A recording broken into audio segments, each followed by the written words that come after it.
Mon premier constat, c'est que tous les chiffres que j'ai demandés, à aucun moment, il n'y a eu même une tentative de me donner des chiffres pour qu'on puisse apprécier de quoi on parle. Et je suis tenté de dire que c'est une décision émotionnelle, je l'affirme.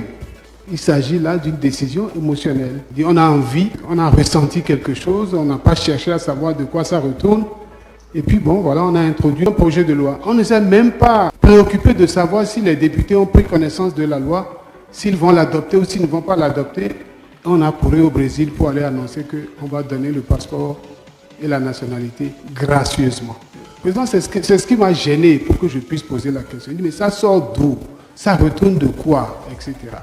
Et cela m'embête énormément parce que moi, je souhaite que nos frères qui ont été déportés, qui ont été maltraités, qui ont été enlevés de leur terre, qui ont été enlevés à leur famille, qu'ils reviennent chez eux, qu'ils retrouvent leurs racines.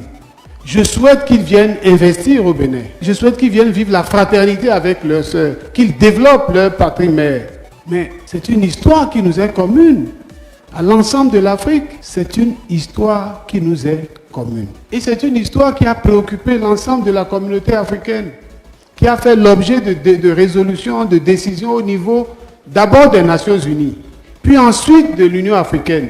Quelle est la démarche que le gouvernement du Bénin a pu faire à l'endroit de ces autres nations africaines pour que la préoccupation de ramener nos frères puisse être prise en compte et partagée par tous et implémentée dans une logique cohérente?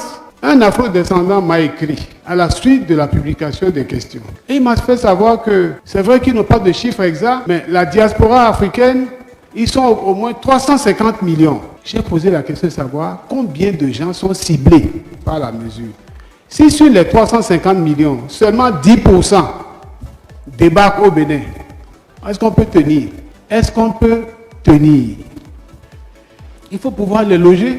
Si ceux qui sont, excusez-moi de le dire comme ça de façon brute, ceux qui sont en Haïti aujourd'hui, et chacun sait ce que c'est que Haïti aujourd'hui. Je ne sais pas pourquoi on a envoyé le patron des renseignements là-bas, mais si ces gens-là débarquent au Bénin avec les pratiques que nous connaissons aujourd'hui, je ne sais pas comment ça va se passer. Il faut que la décision soit mûrie. Dieu merci, j'ai eu vent qu'un projet de loi a été déposé à l'Assemblée nationale. Et je suis allé lire le projet de loi. Dans le projet de loi, l'exposé des motifs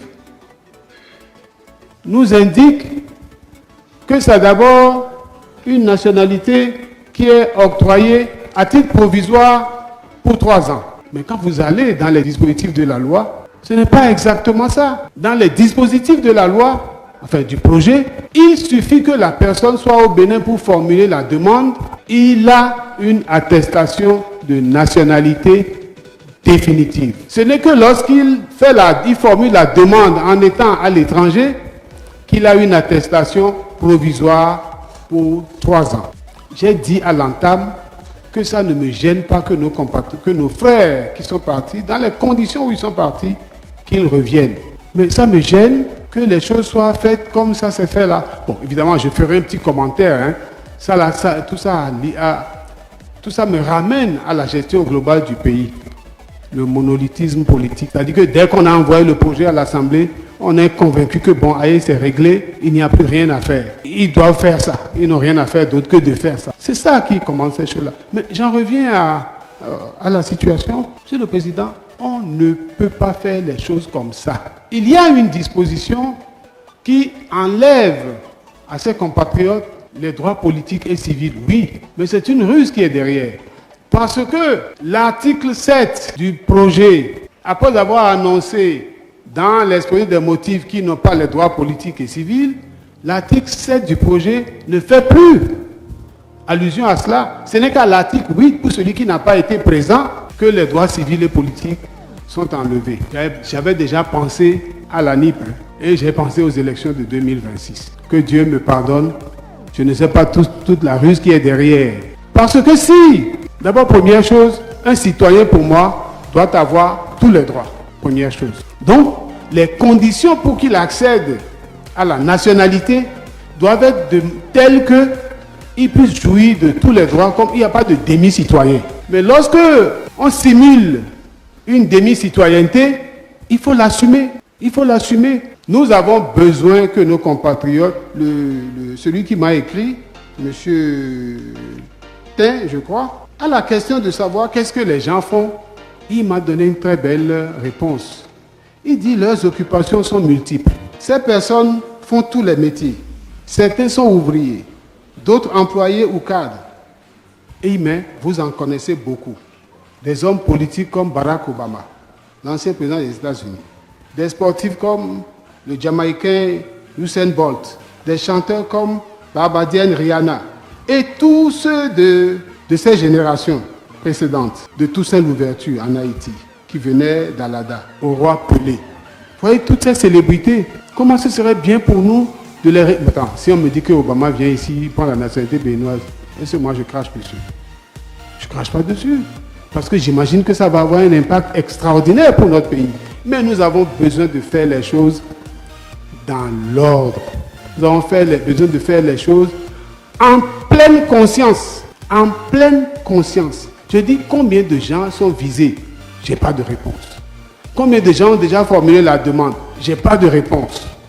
Toutes les réponses sont vagues et oiseuses. Monsieur le Président, ce que je voudrais dire en posant la question, c'était pour m'assurer que toutes les dispositions sont prises pour que nos compatriotes, là, qu'ils reviennent au Bénin, qu'ils vivent au Bénin, qu'ils exercent au Bénin, qu'ils enrichissent le Bénin. Mais je n'ai pas le sentiment que les dispositions soient prises. Je pense que c'est de la poudre aux yeux. Je pense que c'est de la poudre aux yeux. Et j'invite le gouvernement à retourner sur ses pas, à réfléchir et à nous apporter des réponses scientifiquement défendables. Combien y a-t-il d'afro-descendants? Mais écoutez, les afro-descendants sont partis de partout. Ils sont partis du Kenya, ils sont partis du Ghana, ils sont partis de la Côte d'Ivoire, ils sont partis du Togo, ils sont partis du Nigeria, etc. Et tous ceux, les nouveaux, qu'est-ce que nous faisons? Et tous vont venir s'installer au Bénin.